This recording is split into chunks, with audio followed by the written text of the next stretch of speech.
Thank you once again for making Locked On Cougars your first listen of the day. Hope you're having a fantastic Wednesday whenever you hear and or watch this. Appreciate all of you for tuning in. If you have not done so already, subscribe, rate, review, share the show with your family and friends, and help build the audience even more than you've already done so to this point. But a big thank you, as always, for tuning in. All right, today BYU welcomes Tyler Mrus to campus for a visit out of the transfer portal. Now, who is he? What does he offer to the BYU basketball program? That's probably what you're wondering. Well, he's a 6'7" wing player from the University of Idaho, who spent the last 2 seasons in Moscow up there in, I want to say it's central Idaho, but Moscow's technically northern Idaho, I think.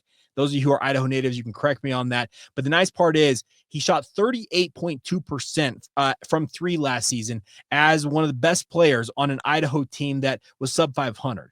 He actually played against BYU last year. It's kind of funny, some of the connections these guys that BYU's added to their roster.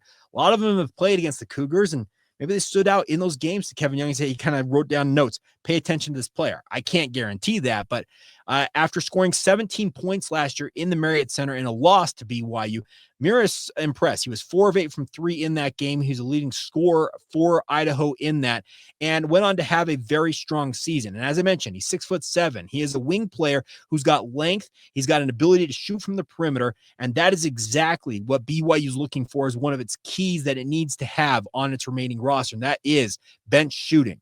Now, how much is Mrus looking for in terms of playing time? Because simply put, BYU cannot guarantee him, I think, a starting job. And in fact, I'd be hard-pressed to believe that they would even guarantee him that, hey, you're going to be part of the rotation guaranteed. He will have to earn that opportunity in Kevin Young's system. No coach is going to guarantee a role player a role. They have to earn that role. But the stats suggest that he can replicate that. And with the star power that BYU basketball already has, he, in theory, should get even more open looks than he already had with Idaho in the Big Sky last year. Playing in the Big 12, that's a leap up, obviously. And I have question marks about his ability to guard his position adequately. And also, BYU, they rebounded as a team, and he averaged 3.2 rebounds last year. As a 6'7" wing player in BYU's system, you've got to be able to rebound at a high clip as well. Will that translate over? Those are questions that remain unanswered and likely will remain unanswered until he decides if he's going to attend BYU and ultimately does enroll and play for Kevin Young and the Cougars. The thing about it is, though, there's not a ton out there that BYU can look at and say, you know what? That's a top-tier talent. You're filling out your roster now. If the House settlement goes through, and I fully expect it to at some point in the near future, there are going to be 15 roster slots. Currently, there's 17, but there's 15 in the post-House settlement era if all goes according to plan. And at last count, BYU has 11 of those roster slots spoken for. They have a lot of wing players, obviously, but the wings are where BYU generates most of its looks, most of its offense, and frankly, most of its play from. And that's why I think Tyler Mrus could fit in well. Is he looking for more playing time? Is he looking for a starting role? That could be the bugaboo that could catch him in terms of his decision to attend BYU.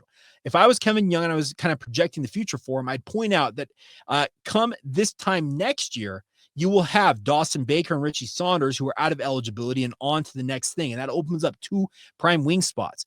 AJ Dybantsa, if everything goes according to plan, and I fully expect it to, he will be off to the NBA draft as a presumptive number 1 overall pick. That leaves a dearth of opportunities, or a dearth of talent at the wing positions. And that's got to be part of the pitch, I think, here for Tyler Mrus on his visit, is that, yeah, this year you may be a spot role guy. You're a role player in our offense, but come next year, if you continue to develop, because he has multiple years of eligibility remaining, I believe he'll be a junior this coming season. He'll have 2 years of eligibility. You could tell him, as a senior, that opportunity for you to be one of the premier guys, one of our premier wing players, it's right there for the taking. Are you willing to accept that role and develop in this system? If he is, great. I think it's a fantastic pickup. The other things BYU still looking for in my mind, a true rim protector, a guy who can absolutely protect the rim at all costs, maybe at the expense of offensive prowess, but I think BYU has proven that they're big men, especially a guy like Keba Keita. Yeah, he may not have the most sophisticated offensive ability, but as a lob threat and just being an absolute animal on the defensive end of the court, That's what you need from your big men. So I think Mrus fits what BYU needs in terms of wing shooting. Then you need a big man still, and I still think you need a backup point guard. Those are kind of the three key things BYU has to find with its 4 remaining roster slots. Now, we'll see who they ultimately land. I still believe that there's at least 1 or 2 players in the overseas market, whether that's in Europe or Africa or literally anywhere else on the globe, that BYU's tentacles with its recruiting reach go. They will bring in some guys from overseas. Jaeger Demon has shown that you can come to BYU and succeed. Mihailo Boskovic, the same thing. I think Kadeem Mboop, with his expected arrival and ultimate emergence, hopefully this year for BYU, he shows that African players can emerge. I think Keba Keita is evidence of that. Fousseyni Traore, who just ran out of eligibility, he's that same thing.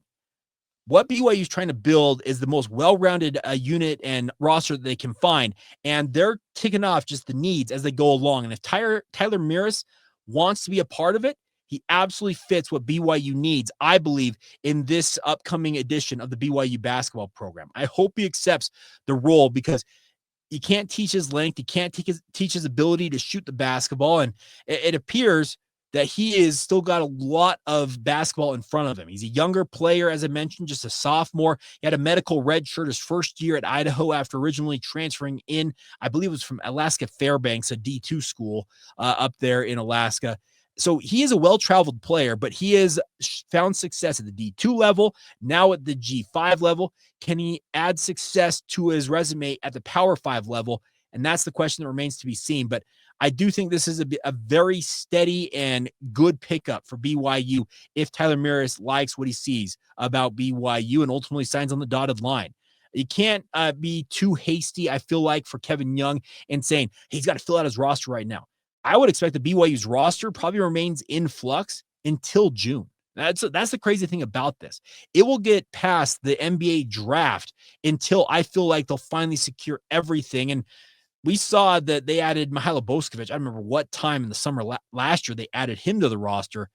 There is a lot of machinations and a lot of movement that you could still expect for BYU, but I think if you hold a couple of roster slots open, that's great. But I think Tyler Mrus is exactly what you need right now. And if he wants to sign up to play for BYU basketball, you take him and you make do and find the other options, I said, like needs-wise, out there on the open market, whether it's via the transfer portal, whether it's via the international market. You go and find the guys that you need. But I think this is a young man in Tyler Mrus that fits one of the key needs remaining on BYU's roster. And I hope he picks the Cougars, because I really like the numbers. Everything seems to add up to him being a productive player for Kevin Young and company. And I think you could do a lot worse than adding a kid like this to your roster. All right, coming up next, we were going to talk about a guy who's already committed. He says 100% committed to the BYU football program. Who is Reggie Frischknecht? We're going to introduce you to him next, right here on Locked On Cougars.